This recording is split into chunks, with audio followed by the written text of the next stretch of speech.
Hey guys, it's Kylie from WTI, and as the weather gets warmer, I'm really trying to get my back patio dialed in.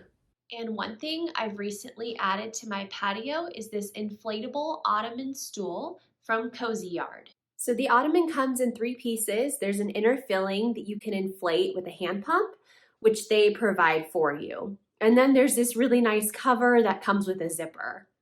The ottoman is really easy to set up. It just took me a few minutes before I was ready to use my new footrest.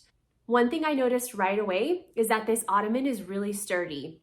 So not only can I rest my feet on it, but I can actually sit on it. It is pretty hardy.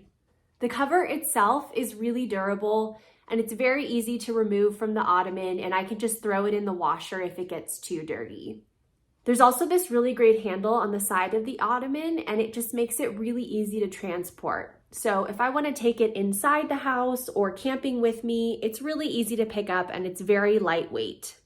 On those summer days when I'm sitting out here, I am going to be so happy that I have this Kozyard inflatable stool ottoman for me to rest my feet and to just enjoy my patio. And that's my point of view.